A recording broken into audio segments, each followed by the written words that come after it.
One day, my husband approached me and inquired, "Hey, how much money do we have in that safe?" I couldn't help but chuckle and replied, probably around $500,000 in total. Now, the following day, upon returning home, I discovered a signed divorce paper on the living room table. Both my husband and the vault were gone. My name is Helen, a 58-year-old working housewife who still puts in diligent effort at my job. You see, my hobby is saving money. Ever since my childhood, my mother opened a savings account for me, teaching me that depositing money in the bank would make the numbers in my passbook grow. I found it incredibly enjoyable to witness this growth. Starting with just $1, I would deposit a little bit at a time, relishing the experience of watching it accumulate. As my savings grew over the years, earning a few cents in interest annually became a delightful surprise to my younger self. With a fondness for money and understanding how it works, I pursued a career as a financial planner, offering advice on asset management. One day, a college friend approached me concerned about an old childhood friend who was in serious trouble due to debt. They asked if I could offer some advice, and intrigued, I agreed to meet with him. This friend, named Mark, was a handsome man with a refreshing smile. He shared his story, confessing his love for gambling and the struggles he faced in making ends meet. Feeling sympathetic, I offered Mark some guidance. Given his precarious financial situation, I advised him to consolidate his debts and reduce his monthly payments to better manage his life. As my friend had asked for my help, I willingly lent a hand. Looking back now, I realized that perhaps I had developed a slight crush on Mark during our interactions. Little did I know that this would lead to a series of troublesome events. Against the advice of my friend, Mark and I decided to get married, believing that our union would help us face his debts together. Due to my stable income and financial expertise, most of Mark's income went towards paying off his debt. I made sure he severed ties with his parents to prevent the debt from escalating. Additionally, I provided Mark with a monthly allowance of $500. However, when Mark decided to cut ties with his parents, they responded with anger and resentment. His mother labeled him an ungrateful child, regretting ever giving birth to him. His father too expressed his discontent, desiring to confront me for what he considered thieving behavior. It was clear that they believed Mark belonged to them as a means to repay their debts. Exhausted from dealing with his parents' debt for so long, Mark finally stood up for himself, declaring he was not their ATM. He returned to me, feeling relieved to be free from their constant reminders of the financial burden. Soon after, we welcomed a son, Kevin, who bore a striking resemblance to Mark. Kevin became my pride and joy, but unfortunately, he inherited his father's lack of discipline and indecisiveness. Just as our son noticed Mark's carefree character, he also observed the never-ending cycle of borrowing money from predatory lenders, dealing with loan sharks, and tricking friends into lending him money for gambling. Our journey was not without its challenges, but I managed to keep Mark on track. Over the span of 23 years, we gradually reduced Mark's debt to around $10,000, nearing full repayment. One day, while on the verge of achieving our financial goal, Mark received a call from his parents. They informed him that his father had collapsed and was at the hospital. Concerned, Mark left work early to be by his parents' side. He messaged me, apologizing for breaking our promise and explaining the situation. I encouraged him to go and comfort his parents, assuring him it was all right. As Mark continued visiting his parents at the hospital, I provided him with a little extra money for the hospital fees they couldn't afford. It seemed my in-laws were struggling financially and relying on Mark for support. Although he withdrew a significant amount from our joint funds each visit, around $1,000 to $2,000 per month, I chose to let it slide, understanding their need for assistance. A year had passed since my father-in-law's collapse, and both my in-laws had aged significantly. They sought someone to lean on, and I suppose they found comfort in Mark's presence. Meanwhile, I continued my hobby of saving money. One day, I retrieved my bank book from the vault and smiled. Mark, who usually showed no interest in my financial endeavors, looked at me and asked, "Hey, How much money do we have in that bank account you always look at so happily? I casually replied. It's about $500,000 now. However, the next morning, I discovered divorce papers completed and left in the living room. Both Mark and the safe were gone. As I sat there having breakfast, I couldn't help but smile. I knew Mark had his eyes on the money in the vault, and he had planned to take it all. Imagining him attempting to carry the entire vault nearly made me burst out laughing. In our home, we had a black cat named Luna. We had installed a pet camera to watch Luna's adorable antics, which served as healing moments throughout my day. Luna provided a sense of comfort amid the unexpected turn of events. While watching the pet camera during my lunch breaks, I was always greeted by the adorable sight of my child. But one day, as I switched on the camera, something unexpected unfolded in our living room. My in-laws and my husband Mark engaged in an unbelievable conversation. "Oh, you live in such a nice house, Mark. Your good salary makes your mother so proud," they flattered him. Mark's father responded proudly, "Indeed, I make a decent salary myself. However, Helen takes it all, and I'm left with a mere allowance of $500 a month." "Are you kidding me? That's outrageous. You should be getting more," they exclaimed, sympathizing with Mark.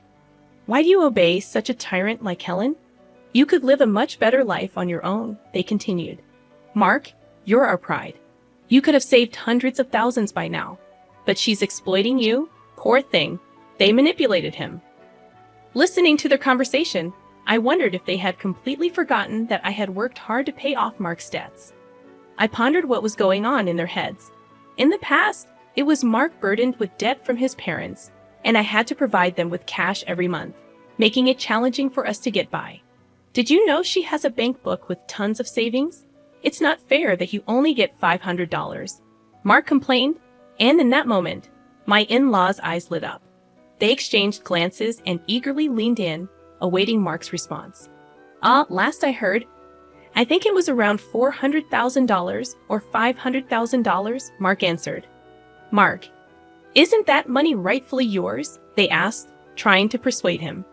"It may not match the effort you've put in, but shouldn't you be receiving that money?" "Yeah, I guess you're right. I'm starting to think the same thing," Mark conceded. Despite his good looks, Mark was easily influenced and indecisive. In the past, I found this endearing and wholeheartedly devoted myself to him. However, it seemed he was being manipulated by his parents once again, and they were about to touch my precious savings. Witnessing this scene was incredibly painful. Tears streamed down my face as I sat at my desk at work, holding my phone. For the past 23 years, I had diligently set aside my own living expenses from Mark's income, primarily using it to pay off our debt. On top of that, I provided him with a $500 allowance from my own pocket. Despite explaining this to Mark, it appeared he had completely forgotten what the past 23 years had been for. I felt a deep sadness and pitifulness, as if I were drowning in my own tears in that moment. I made the decision to record the conversation and promptly sent the data to my son. Claiming sickness, I left work early and headed to my regular bar, where I drowned my sorrows in alcohol. Pouring out my heart to the bartender, he gently comforted me, saying, "Why do you grieve for someone like that? You've done nothing wrong. There's no need to live for them. Live for yourself." In that moment, my love for my husband and my intoxication faded away. "Thank you, sir. Next time, we'll share a pleasant dream," I said to the bartender before leaving. Returning home, I entered my study and began devising a plan to retrieve the bank book from the safe. I couldn't fathom how to accomplish it, but I was determined to show them how. They should never underestimate me. Concentrating harder than ever, I knew that gathering evidence was the first step. From that day on, I diligently checked the pet camera every day, and slowly, the ugly truths began to surface. Instead of the woman my husband was having an affair with, my in-laws started appearing on the camera in our house. They were discussing their plan to take the bank book from me. "Is everything arranged to take that bank book from Helen?" they asked, grinning unpleasantly. "You're smart. You must have thought of something, right?" "Yeah, I have a plan. I'm thinking of taking the entire vault." "It'll be easy," Mark responded confidently. but the safe is quite heavy. Are you sure you can handle it? His father questioned. I'll be fine. I'll load it onto a cart. Dad, helping out, Mark replied, and his father agreed, saying, All right, I'll assist you anytime. The safe weighed around 120 pounds, confirming my suspicion that Mark, despite his good looks, was not very smart. At that moment, I solemnly pledged to drag these people down to the depths of hell. They had not only betrayed me, but also ruined the precious moments I spent watching Luna, our cat. Witnessing my husband's infidelity through the camera was a painful blow. I had hoped to find solace in Luna's presence, but even she seemed scared and wouldn't show up. These people had shattered my peace, but I vowed to punish them severely. One day, while I was working, I activated the pet camera once again. This time, it wasn't the woman my husband was having an affair with. Instead, it was my in-laws at our house, discussing their plan to take the bank book from me. With determination in my heart, I continued to gather evidence, and soon the day would come when I would execute my plan and show them the consequences of underestimating me. Facing the reality of my impending divorce, I found myself strangely accepting of the situation. Just how desperate were these people to go after money? I sat at my office desk, sipping coffee, and recorded the scene on my phone screen. Surprisingly, I wasn't upset or sad anymore. If they had such intentions, so did I. I was determined to show them the consequences of their actions. Then, the day finally arrived. Hey, how much money is in that passbook on the vault? You always seem so happy when you're looking at it, Mark asked. Right now, there's about $500,000 in there, I replied casually. The next day when I arrived home, I discovered a signed divorce paper in the living room. Both my husband and the vault were gone. A smirk formed on my face as I sat down to have breakfast. I acted quickly, immediately filing the divorce papers and contacting my son Kevin. Your father finally stole the vault. Can't believe he managed to carry it. It's so heavy, I told him. Kevin responded, Mom, I think it's about time you end things with Dad. By the way, did he take everything in the vault too? No, actually, I moved all the money to online banking. The passbook is essentially worthless now. The most valuable thing might have been the safe itself since it was so heavy. Oh, by the way, I've already filed the divorce papers. Now I'm thinking about filing a police report. What do you think? I explained to Kevin, who agreed and suggested that I should file a police report and hire a lawyer. Right, a lawyer. I already have a private investigator on it, but I hadn't thought about a lawyer. Thanks, I replied to Kevin. He seemed exasperated. Following Kevin's suggestion, I reached out to a lawyer through my private investigative contact. I handed over the recording from my pet camera to both the police and the lawyer, and then I waited. After a while, I received a call from my ex-husband, sounding quite frantic. What the hell? The passbook is empty. What happened to the $500,000? You tricked me. That was my money. Where is it? Tell me now, or I'm going back to the house and abandoning your cat Luna, he threatened. You just committed theft, and now you're threatening me. From now on, communicate through my lawyer, I calmly responded and blocked his number. I reported the incident to the police and sent the recording to my lawyer. It was a relief to finally take action. This was exactly what I had wanted to do. A short while later, I received a call from the police. We have caught the thief. However, the vault was damaged. It appears he forced it open, and the things inside were burned. They informed me. My ex-husband and his parents learned that the passbook balance was zero, and they set the contents of the vault on fire. Although it was his first offense, my ex-husband spent a few days in custody. Discoveries continued as my ex-husband broke into the house he used to live in after his release. However, I had already filed for a divorce and obtained a restraining order. When he started causing a scene, I called the police, and within 10 minutes, they took him away again. I contacted my lawyer, explained what happened, and had him start the process of getting a restraining order. Furthermore, I asked the lawyer to sue for emotional distress due to his infidelity. The lawyer mentioned that we might not get much money from his broke family, but that didn't really matter to me. What I wanted was alimony. It seems my ex-husband broke into our house because he was discarded by his mistress and wanted to get back with me. His mistress promptly transferred $10,000 as alimony and seemed to have disappeared. It appears they split after the vault incident, realizing that when the money runs out, so does the love.